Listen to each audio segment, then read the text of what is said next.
بسم اللہ الرحمن الرحیم۔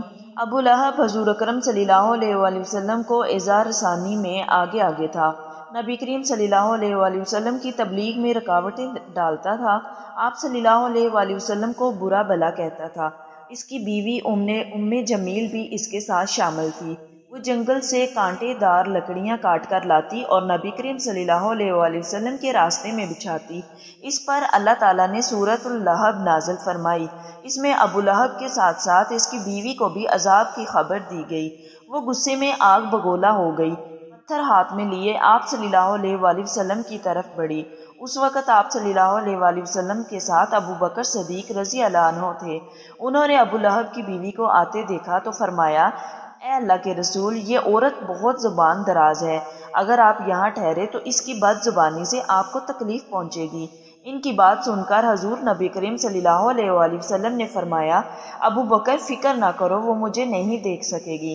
اتنے میں جمیل نزدیک پہنچ گئی۔ اسے وہاں صرف ابو بکر صدیق رضی اللہ عنہ نظر آئے۔ وہ آتے ہی بولی، ابو بکر، تمہارے دوست نے مجھے ذلیل کیا ہے۔ کہاں ہے تمہارا دوست جو شعر پڑھتا ہے؟ ابو بکر بولے، کیا تمہیں میرے ساتھ کوئی نظر آ رہا ہے؟ ابو لہب کی بیوی بولی، کیوں، کیا بات ہے؟ مجھے تو تمہارے ساتھ کوئی نظر نہیں آ رہا۔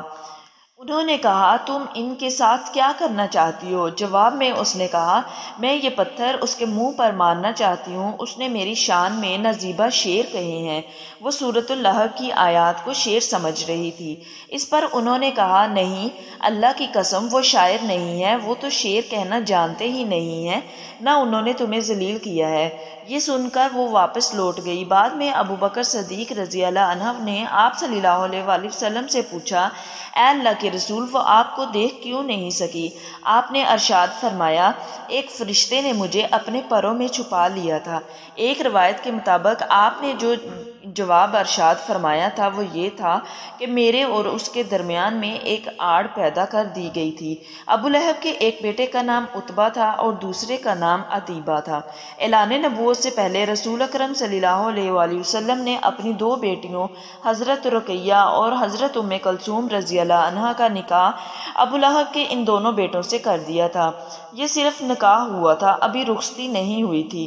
اسلام کا آغاز ہوا اور سورۃ لہب نازل ہوئی تو ابو لہب نے غصے میں آ کر اپنے بیٹوں سے کہا، اگر تم محمد کی بیٹیوں کو طلاق نہیں دو گے تو میں تمہارا چہرہ نہیں دیکھوں گا۔ چنانچہ ان دونوں نے انہیں طلاق دے دی۔ دیکھا جائے تو آپ صلی اللہ علیہ وآلہ وسلم کی بیٹیوں کے لیے اس میں حکمت تھی۔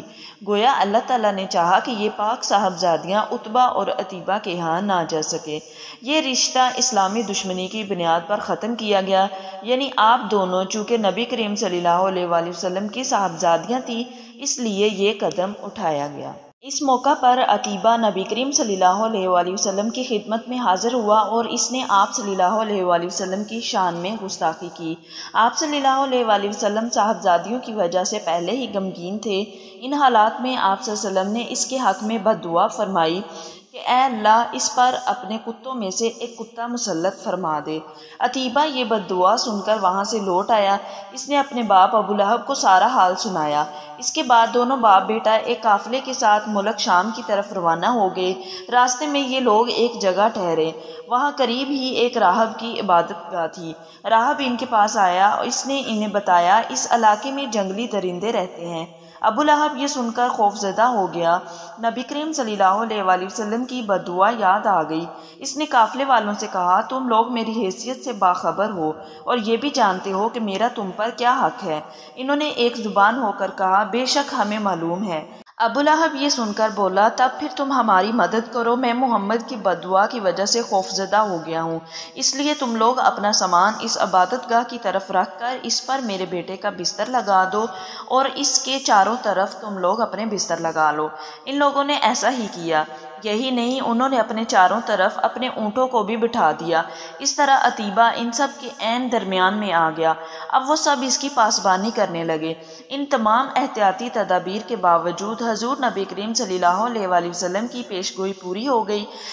نصف رات کے قریب ایک شیر وہاں آیا اور سوئے ہوئے لوگوں کو سونگھنے لگا۔ ایک ایک کو سونگھتے ہوئے وہ آگے بڑھتا رہا، یہاں تک کہ وہ لمبی چھلانگ لگا کر عتیبہ تک پہنچ گیا۔ بس پھر کیا تھا، اس نے اسے چیر پھاڑ کر ہلاک کر ڈالا۔